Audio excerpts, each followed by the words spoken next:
Pixie has been a wonderful travelling companion on this trip so far. She charmed the guests in the Uig Hotel last night with her antics, and she didn't bark at anyone. This morning we enjoyed a lovely misty walk in the enchanting Fairy Glen, before catching the afternoon ferry over to Tarbot on the island of Harris. The ferry was busy with other canines and their human companions, but Pixie took it all in her stride, and without a single bark or acrimonious warning growl. That would not have been the case with Tashi Boy. My old ears would have been ringing with his relentless barking. Tashi was not a people person, whereas the auspicious Wisdom Pixie is a regular little socialite. With Tashi I could remain splendidly aloof on a walk, but with Pixie I am regularly introduced to strangers in the park, and I have been forced to rediscover the art of making small talk. It's now well after 10 at night, but there is still more than enough light for our walk back to Puffin Tiny House, our delightful holiday home for the next week. I have 2 little boxes with me. One contains a little of Tashi's dust, and the other holds some of my mum's. I want to give Mum and Tashi to the winds on the summit of Ceapabhal, but I may have a problem getting Pixie up there, and I know my old legs will not carry me to the summit of many more hills. Time is running out for this old mountain boy. Our first morning on Harris is glorious, and we climb up towards the little headland behind the Puffin house. Pixie doesn't find the rough hill terrain to her liking, and she discovers an isolated rock island to perch on amid the sea of heather, and then refuses to move from it. The summit of the headland isn't much further from here, but my little lady stubbornly refuses to budge from her stony plinth, and I sit down beside her in the warm spring sunshine and just enjoy the view. Even though we are only 100 feet or so above the crofting village of Northton, the view is enormous and dramatic, revealing a landscape of sand, green macaire, dotted with spring flowers, and huge barrier dunes protecting the narrow strip of land that connects Northton to Ceapabhal. The turquoise seas stretch out towards the horizon haze on either side of us. On the way back down, I have to carry Pixie over the rougher ground until we reach more agreeable path terrain. This does not bode well, as I doubt Ceapabhal will provide us with easier ground. Oh, wee Pixie girl. Does she want to come for a walkie? Yeah, we're going to go and see the sunset. Have a nice walkie, that wee lovely girl.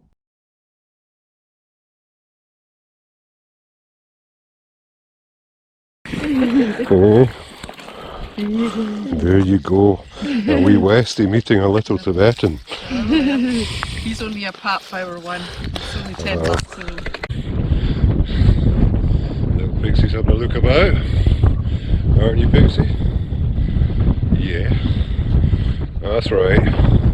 Oh, you're rubbing yourself there. Very good. Come on then, Pixie. This way. Good girl.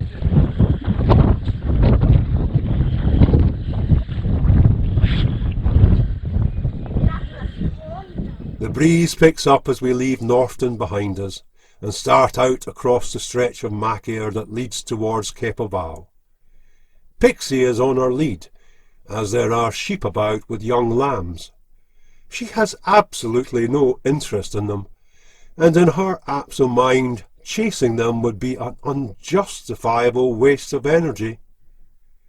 The day is currently a bit overcast, but the clouds are backlit by the sun, and some dotted fragments of blue sky are already emerging. We are about halfway along the track when a bird, perhaps a tern, starts hovering in front of us, and then flies further forward, only to stop again and hover until we catch up. It must be nesting close by, and we are being led away from the precious nest site. The imposing bulk of Ceapabhal dominates the view ahead, and with each step forward it seems to grow bigger. I can tell wee Pixie doesn't like what she is seeing, and now her pace slows to a reluctant crawl. At one point, amid the last flat green carpet of turf, spotted with spring daisies, she just freezes and looks at the monster monolith looming before her.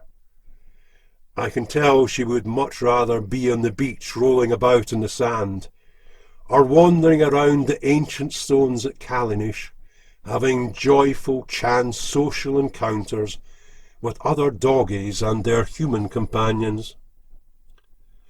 To her obvious dismay, I press onwards and try to force the issue.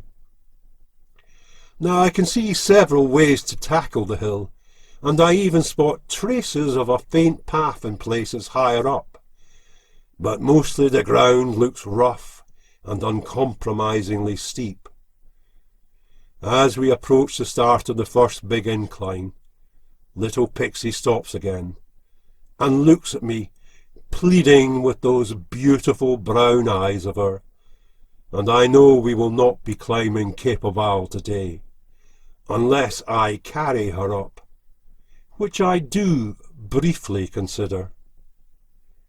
Pixie has no enthusiasm for the upward toil involved in this deluded human enterprise. Climbing hills brings her no joy. And finally I am ready to concede that she will never be a mountain dog like Tashi. We turn away from Ceapabhal and contour around its lower slopes until we join a path that leads to a beautiful beach and the ruins of an old temple. We lunch there and the sun comes out, and I spend an hour or so watching the gannets plunging into the sea for fish, while Pixie introduces herself to visitors to the temple, hoping to scrounge a tasty titbit from them. Her efforts usually meet with success. She is, after all, an exceptionally cute wee dog. I'm not disappointed in the end that we didn't get to the summit of Ceapabhal. We've explored it on all sides and explored some wonderful beaches, and I think that the Pixie girl is more of a beach babe than she is a mountain lion, and that's fine. Aye, big yin, she's a bonny wee lass right enough, and I'm glad you've taken her on.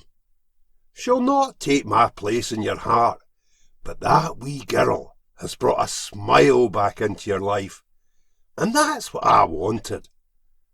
Remember, I'll be keeping an eye on you both, and I know you two can't share the hills the way we did in our prime, but you can love her unconditionally, just as you love me, and that is the purpose of being.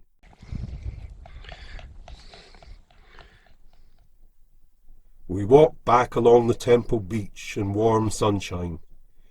Pixie is in a buoyant mood, being in her happy place, and not toiling up that scary big hill. I listen to the song of the sea and the shooshing of sand in the surf, and I briefly paddle in the freezing water. Pixie keeps her distance from the incoming tide, and trots along gaily at a safe distance from the sea. We make another stop at the temple cafe for carrot cake and another cappuccino. The food in this place is excellent, and the views from here are great, so Pixie and I have been regular customers. Scandalously, it even opens on the Sabbath, and this is quite the exception on an island where Sunday observance is still the norm. On our last day, we make a return visit to the sublime sands and magnificent dunes of Scarista. Walking on those white shell sands, in the bright spring sunshine, is literally a dazzling experience. And the intensity and beauty of the light has me screwing up my eyes.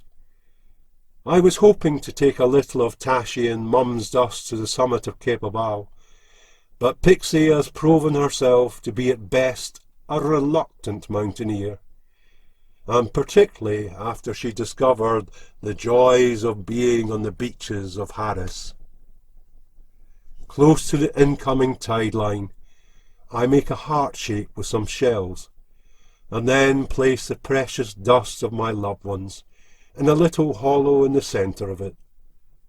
The turquoise waves quickly wash it away as I chant prayers, and nearby Pixie digs a hole in the sand and grunts with absolute satisfaction. Afterwards we retreat to the dunes for a picnic, and while away the afternoon hours, watching lenticular clouds in the azure skies, and listening to the hissing song of the sands, driven by the breeze. I find perfect peace on that magnificent beach, and I would happily spend my remaining days on this sacred isle. But tomorrow we must return to Glasgow, and it's a long drive for an old boy and his wee pixie girl.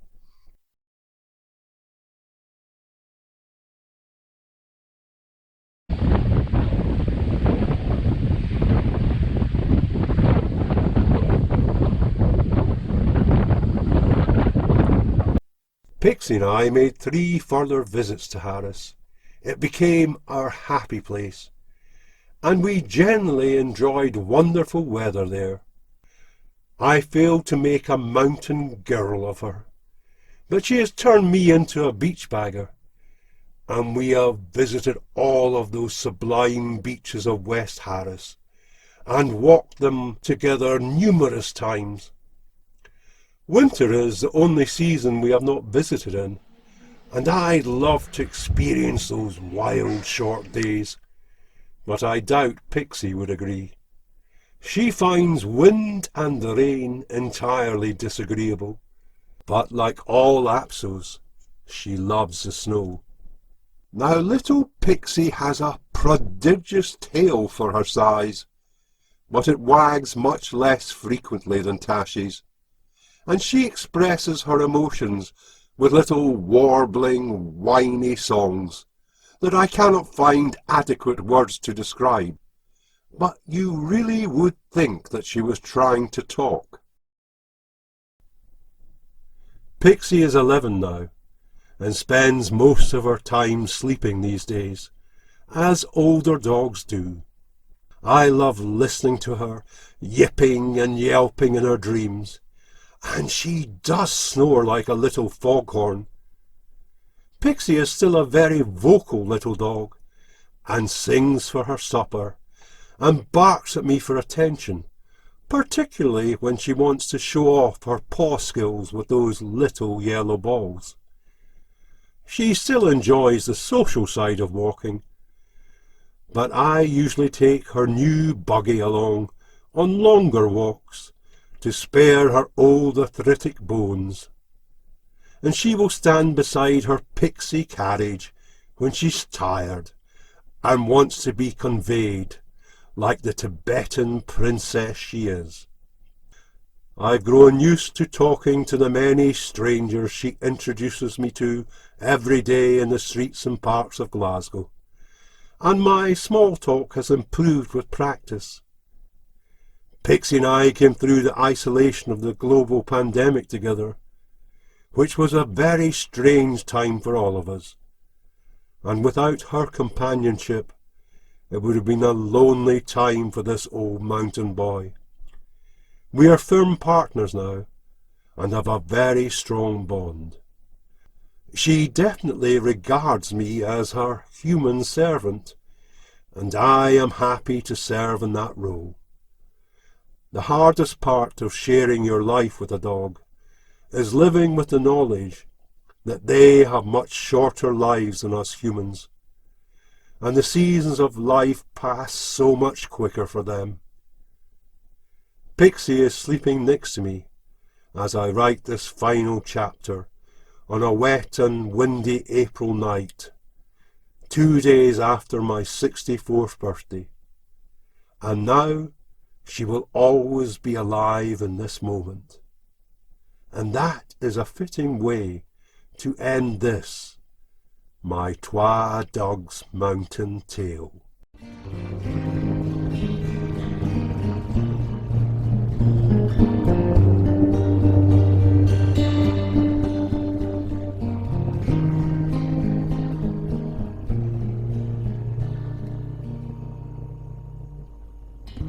Somewhere in my mind, you fly, still fly. Somewhere in my heart, you smile, still smile.